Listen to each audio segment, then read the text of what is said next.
Alright, what's up guys? In today's video we're going to be talking about the top 10 best changes to come to Rainbow Six Siege.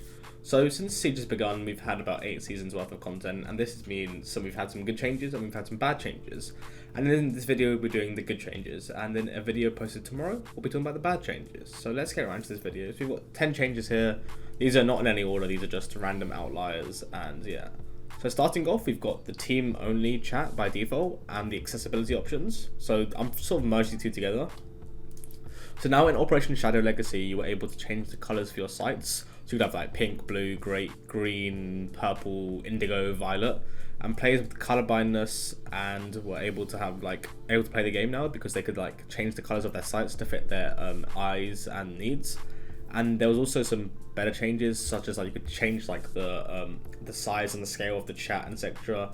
And you could change like your chat preferences, and it was just a really good change. Like Operation Shadow Legacy was one of the best seasons in the game in terms of like accessibility changes, because we got a lot of like stuff to do with like default optics and that sort of stuff. So yeah, that's a really good change in my opinion that they brought to the game, is like changing the font sizes, the audio sizes, scaling issues, and all that stuff. And the team only chat was introduced in Operation Void Edge. So Ubisoft implemented a way to tone down the toxicity levels throughout the community. And now team only chat was set by default, making it so you don't have to read enemies calling you all like the bad names that they call you if you like potato or if you like do some weird shit. And yeah, so this meant that like new accounts were like couldn't read like other like enemies like chats and shit, like if they were being toxic, so it helps like reduce the overall levels of toxicity. We also got ping 2.0, so this was introduced again in Operation Shadow Legacy.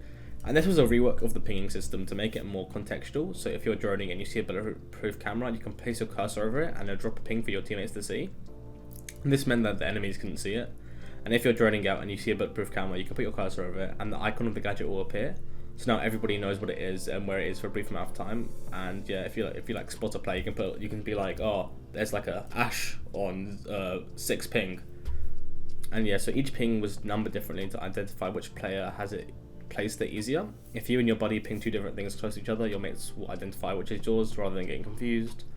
And yeah, this was a really good change. Like Shadow Legacy, again, a good season. And also, in something else we got in Shadow Legacy was the new sites and scopes. So yeah, these introduced a lot of new sites. So in Shadow Legacy, defenders and attackers had an earlier holiday with the amount of new sites that we got.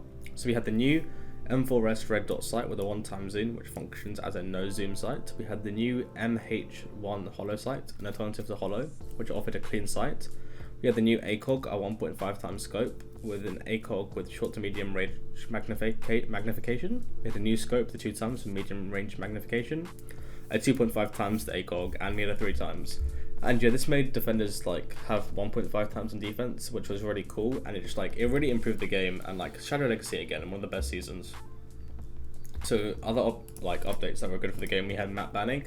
So with the introduction of map bans, it meant that both teams there were 5 selections of maps, and both teams like changed to like ban one map. So the way it used to be was there's 3 maps, and the one that was left was banned. Now there's 5 maps, so like you're less likely to play the same maps over and over again. This was really good. For example, if there's like a bad map that the team doesn't want to play, for example, when I'm playing with my IRL friends, nobody wants to play Theme Park because it's a boring map.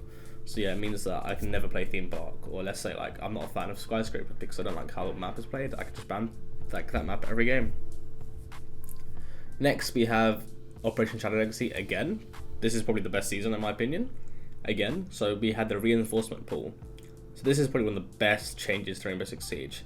So instead of everybody fortifying 2 walls or hatches, now roamers or operators with a long setup can do their work, while the others can prepare rooms for the incoming attack. So someone who plays like characters like Capcan or Legion, like until Neon Dawn was introduced, the current season as of writing. So like basically like every operator would have 2 reinforcements. So like everybody would have to reinforce, and like if you're playing like Capcan or like roamers or Cav, it'd be really hard for you. But now like the same person can like reinforce 10 walls, or like 3 different people can reinforce 3 walls each. So yeah, this was a really good change in my opinion. Like this was a really good quality of life change. And also the drones, like the drone counter and stuff was also introduced into the season. So the decreased runout time also occurred. So this lessened the runout time from 2 seconds to 1. And this was major, and it reduced a lot of runouts and cheesy things, and made the gun game and the gunfights a lot more enjoyable for new players, because they were just like a lot more like skillful runouts. Like you couldn't like get away with like certain runouts that you used to, and it would ping you for a brief second. So like runouts were still possible, and you can still run out of. I still run out of today, but it was just like less able to now. We also got the introduction of temporary modes, which are just like game modes. So we got Outbreak, in Operation Chimera, and Left 4 Dead style game mode. And every so often, Ubisoft delivers some temporary game modes, such as like Sugar Fright, and it was just basically Kill Confirmed or Doctor's Curse or Showdown. And these are like permanent, temporary game modes that last for about 2 to 3 weeks. And in year 8, we'll be getting a permanent arcade playlist with all of these fun game modes. You can play them whenever you want.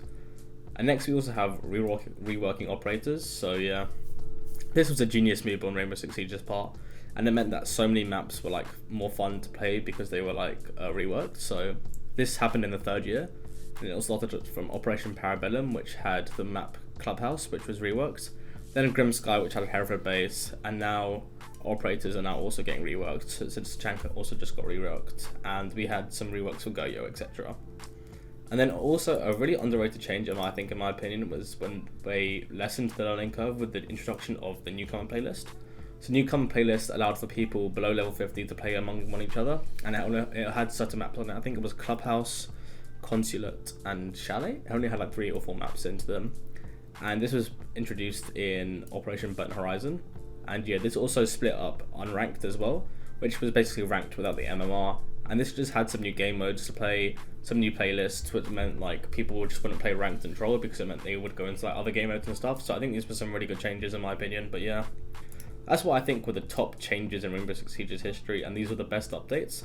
So I have a video soon with the top 5 or top 10 worst changes in Rainbow Six history. So this will include like removing SMG11, removing ACOG, or just removing slowing down the game and all the ACOG changes and all like the crouch peeking, which I think reduced the skill level of the game. I'll also be doing some reworks in the game that were bad. So like, I think the skyscraper rework was pretty bad. Like it's better than the map was, but like it wasn't like the same. But yeah, I'll be making a list on that soon. But yeah, let me know what you guys think of this list. Have a good day, guys. Let me know what you guys think. Take care, guys. This is Arktes. See you guys later.